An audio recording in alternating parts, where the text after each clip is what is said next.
time to time, I have people asking me, Eric, can you give me a prophetic word? What is God's will for my life? Or what is God's will in general? The first thing I have to explore with them is, who do you think of when you're saying God? We should always be thinking Abba, Jesus, and Holy Spirit. That is our God. That is who our God is, Abba, Jesus, and Holy Spirit. And when we understand who God is, well, we'll understand His will. We understand the will of God by having the mind of Christ. And what is the mind of Christ? The mind of Christ is the heart of Abba, the heart of Abba Daddy, our Father. The Holy Spirit helps us understand the depths of the heart of Abba.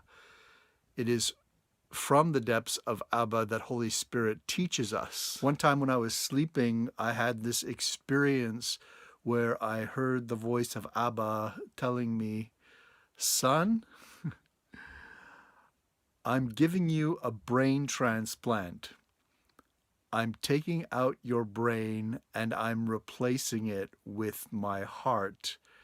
And then I heard this loud boom. I felt this boom, boom, boom. And I was shaking in my bed.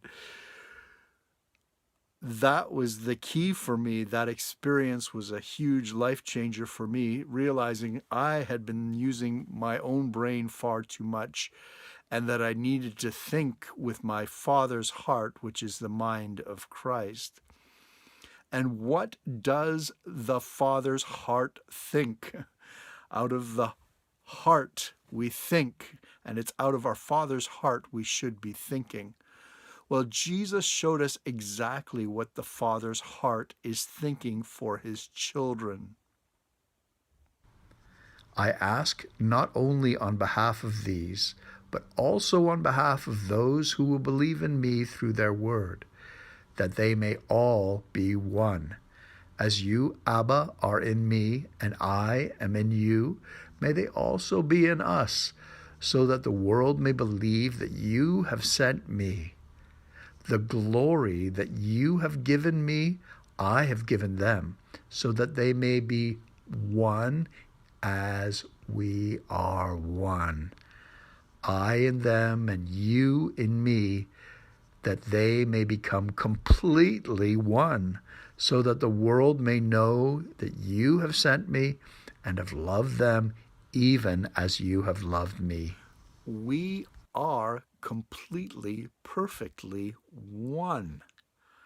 As Jesus is one with His Daddy in the Holy Spirit, so are we in Jesus Christ one with one another. That is, our lives are inside of one another. We cannot be separated. We are totally, completely, perfectly, absolutely, eternally one. And if we do violence and sin against one another, we're basically sinning against ourselves. The greatest sin we can commit is trying to divide what has been united. Consider the marriage ceremony. Let no man divide what God has united. And what has God united? He's united the body of Christ, the bride of Christ. He's united the church. He's united humanity within Christ. So we need to not just get along, but to love one another. There's nothing more that I love than to see my daughters and hear my daughters having a great time down here in this playroom. It's much better than when they're fighting with each other. Oh, that's terrible. But our Abba doesn't want Cain's fighting Abel's, Jacob's fighting Esau's, Judah and Levi's fighting Joseph's. He wants true disciples of Jesus, not like James and John trying to elevate themselves above the others, but He wants true disciples who will humble themselves like Jesus and play with one another and realize that our lives belong inside of each other. And there are no boundaries, there are no separations. Sure, we may have certain names, family names that we use, different names like Catholic, Orthodox, Presbyterian, Anglican, Bethel, Catch the Fire, you name the group, Assemblies of God. But in reality, those names should not separate us because we are completely, totally one. The world will only want to know the Prince of Peace when we love one another. They'll see that we're true disciples of Jesus, we're true preachers of the gospel when we completely, utterly love one another, when we submit ourselves to one another, when we serve and love each other with the love of our Daddy. This is our Abba's will for us, that his children play with love, that his children play with love with all his children, wherever they are. They are his Valentines. They are his heart. There is no one excluded from his heart. So brothers and sisters, wherever you are, go out and love your brothers and sisters. Go to a different church. Go visit the Orthodox. Go visit the Catholics. Go visit the Pentecostals, the Apostolics, whomever. Love them. And even though they may think they're divided from you, show them the love of Abba.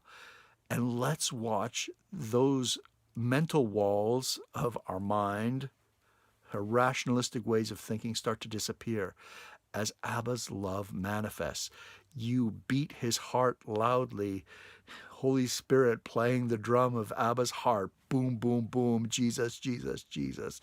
Everywhere you go, you are the powerful love of Abba Father to this world. So I bless you from this Valentine's Day party in my daughter's playroom in the name of Jesus, the Son of Abba, the revealer of